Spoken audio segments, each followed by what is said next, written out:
MT sir എൻ്റെ കീഴിലാണ് ഞാൻ മാതൃഭൂമിയിൽ ജോയിൻ ചെയ്തത്. MT പത്രാധിപരായിരിക്കുമ്പോഴാണ് ഒരു സബ് എഡിറ്റർ ട്രെയിനിട്ട് വന്നത്. അദ്ദേഹം വളരെ കാലത്തിന് ശേഷം പുനരാരംഭിച്ച ഒരു കഥാമത്സരത്തിൽ സമ്മാനം നേടിക്കൊണ്ടാണ് ഞാൻ എഴുത്തിലേക്കും വന്നത്. അങ്ങനെ എഴുത്തിൻ്റെയും പത്രപ്രവർത്തനത്തിൻ്റെയും മേഖലകളിൽ എൻ്റെ ഗുരുസ്ഥാനീയം തന്നെയാണ് അദ്ദേഹം.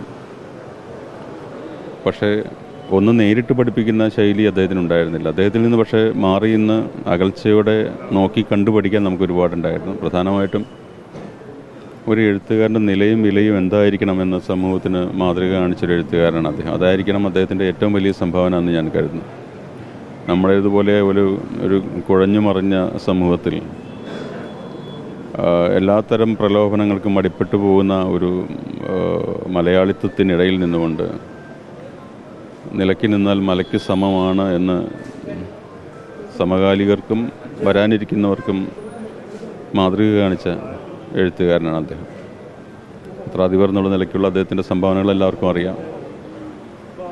അദ്ദേഹം എഴുത്തിൽ പക്ഷേ മലയാളിയുടെ വൈകാരിക ചരിത്രം ഏറ്റവും ഭംഗിയായിട്ട് രൂപപ്പെടുത്തി എഴുതി വെച്ച ആളാണ്. അത് ഒരുപക്ഷെ ഭാവിയിലെ മലയാളികൾക്ക് നമ്മളിപ്പോൾ കടന്നു പോകുന്ന കാലത്തിൻ്റെ വൈകാരിക ചരിത്രം വായിക്കണമെങ്കിൽ MTയുടെ കൃതികളിലൂടെ വീണ്ടും പുനഃസന്ദർശനം നടത്തേണ്ടി വരും എന്നാണ് ഞാൻ കരുതുന്നത്. ആ നിലയ്ക്ക് മലയാളത്തിൻ്റെ ഹൃദയമായിരുന്നു അദ്ദേഹം. ആ ഹൃദയാലുത്വം മലയാളിയുടെ മുഴുവൻ ഹൃദയമായിട്ട് മിടിച്ച ഒരു യുഗമാണ് ഇപ്പോൾ കടന്നു പോകുന്നത്. ചെറുകഥകളുടെ പേരിലായിരിക്കും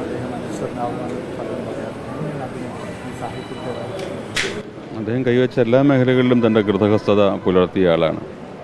അദ്ദേഹം നമ്മൾ കരുതുന്നത് പോലെ ഒട്ടനവധി കൃതികൾ എഴുതിയിട്ടുള്ള ആളല്ല. അദ്ദേഹത്തിൻ്റെ കൃതികളുടെ എണ്ണം കൂടുതൽ സിനിമയിൽ തന്നെയാണ്. 70ഓളം തിരക്കഥകൾ അദ്ദേഹം രചിച്ചു. അതിൻ്റെ തിരക്കറിയാലോ. അതിൻ്റെ തിരക്കുകൾക്കിടയിൽ നിന്നുകൊണ്ടാണ് അദ്ദേഹം തൻ്റെ ചെറുകഥകളും നോവലുകളും എഴുതിയത്.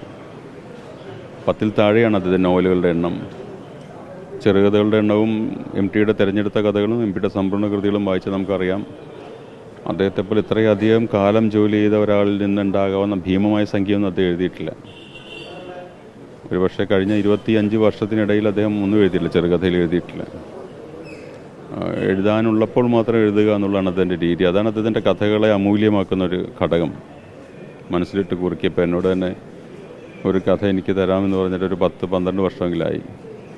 അതിൻ്റെ ഒരു 1 ലൈൻ എന്നെ പറഞ്ഞു കേൾപ്പിച്ചിട്ടുണ്ടായിരുന്നു. പക്ഷേ അദ്ദേഹത്തിനത് പൂർണ്ണമായി മനസ്സിൽ രൂപപ്പെട്ടു എന്ന് തോന്നുമ്പോൾ മാത്രമാണ് അദ്ദേഹം എഴുതുക.